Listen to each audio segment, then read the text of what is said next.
సబ్బవరంలో SIR ప్రక్రియ వేగవంతం. సబ్బవరం మండలంలో ఓటరు జాబితా ప్రత్యేక సవరణ ఎస్ఐఆర్ కార్యక్రమం వేగంగా కొనసాగుతుందని మండల తహసీల్దార్ డి అరుణ్ చంద్ర తెలిపారు. అర్హులైన ప్రతి ఓటరు తమ వివరాలను పరిశీలించి అవసరమైన సవరణలు చేసుకోవాలని ఆయన సూచించారు. మండలంలో సుమారు 60,000 మంది ఓటర్లు ఉండగా వారిలో 97% మందికి ఇప్పటికే సంబంధిత ఫారాలు పంపిణీ చేసినట్లు తెలిపారు. జూలై 5 నుంచి గ్రామ, వార్డు సచివాలయాల్లో ఓటరు జాబితాను ప్రజల పరిశీలన కోసం అందుబాటులో ఉంచనున్నట్లు చెప్పారు. ఓటర్లు తమ పేర్లు, చిరునామా, ఇతర వివరాలను పరిశీలించి అవసరమైతే కొత్తగా నమోదు, మార్పులు లేదా తొలగింపుల కోసం దరఖాస్తులు సమర్పించాలని సూచించారు. ఓటరు జాబితాను తప్పులు లేకుండా రూపొందించి ప్రతి అర్హుడికి ఓటు హక్కు కల్పించడమే ఈ ప్రత్యేక సవరణ కార్యక్రమం ముఖ్య ఉద్దేశమని తహసీల్దార్ డి అరుణ్ చంద్ర తెలిపారు.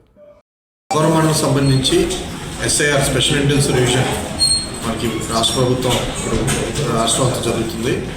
ముఖ్యంగా సబ్బవరం మండలంలో మనకి సుమారుగా 60,000 ఓట్లు ఉన్నాయి మండలం అంతా.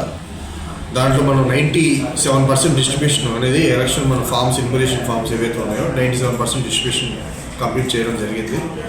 అలాగే ఇప్పుడు మనకి రెండో దశ అంటే కలెక్షన్, ఎవరికైతే ఓటర్కి మనం ఫామ్స్ ఇచ్చామో తిరిగి తీసుకోవడం, అలాగే సైమల్టేనియస్గా డిజిటలైజేషన్ చేయడం అనేది కూడా జరుగుతుంది. డిజిటలైజేషన్ అంటే ఏం లేదంటే ఎలక్షన్ ఫామ్ తిరిగి ఓటర్ మనకి ఇచ్చాక పిఏలో తీసుకుంటారు. తీసుకున్నాక అతనికి ఫోటో, నెక్స్ట్ 2002 ఎలక్షన్లో సంబంధించి డీటెయిల్స్ అతను కానీ లేదా వాళ్ళ తల్లిదండ్రులు కానీ లేదా వాళ్ళ తాతగారు కానీ అమ్మమ్మ కానీ నాన్నమ్మ కానీ ఎవరైనా కూడా 2002 డీటెయిల్స్ నింపుతాం.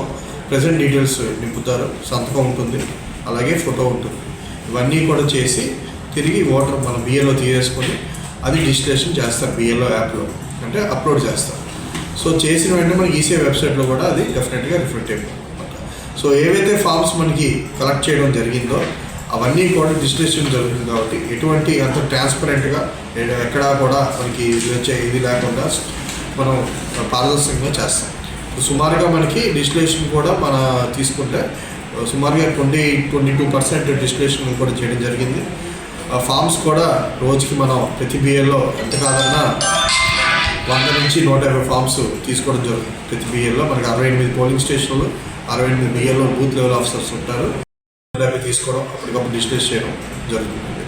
ఇక్కడ నాకు ముఖ్యంగా మీరు అంటే మన ప్రజలకి నేను చెప్పేది ఏంటంటే ఫామ్స్ ఇచ్చిన వెంటనే 1-2 రోజులు టైం తీసుకుని కొంచెం త్వరగా మన ఫామ్స్ తిరిగి బిఏలోకి ఇవ్వడం జరుగుతాయి. మన డిజిటలైజేషన్ కూడా అది మనకి తోడ్పడుతుంది. ఫామ్స్ ఎక్కువ రోజులు ఉంటే అది మనకి ఇంట్లో కొంత పాడే అవకాశం ఉంది. కాబట్టి మన ఫామ్స్ ఇచ్చిన వెంటనే 1-2 రోజుల్లో తిరిగి ప్రజలు మన బిఎల్ఓస్, బూత్ లెవెల్ ఆఫీసర్స్కి ఇవ్వాలండి. అదొకటి. అలాగే బూత్ లెవెల్ ఏజెంట్స్ కూడా బిఎల్ఓస్కి ఫెసిలిటేట్ చేస్తూ సహాయం సహకారాలు అందిస్తే కొంత మనకి ఎస్ఐఆర్ యాక్టివిటీలో ఇబ్బంది లేకుండా ఉంటుంది. ఇంకోటి మెయిన్గా మనకి చాలామంది అపోహలు ఉంటాయి. అంటే ఎవరైనా యాబ్సెంట్ ఎవరు లేకపోవడం, ఫామ్స్ తీసుకుంటుంటే వాళ్ళు అందుబాటులో లేకపోవడం, లేదా ఫామ్స్ తిరిగి తీసుకున్నప్పుడు కూడా ఫామ్స్ తిరిగి రాకపోవడం, దానివల్ల ఏమైనా ఓటు పోతుందా అనేది ఒక అపోహ ఉంది. అయితే ముఖ్యంగా మనకి ఏంటంటే ప్రొసీజర్ ఉంది. ఒకవేళ ఫామ్స్ తిరిగి మనకి బిఏలోకి వాళ్ళ సంతకంతో రాకపోతే ముందుగా నోటీస్ ఇవ్వడం జరుగుతుంది.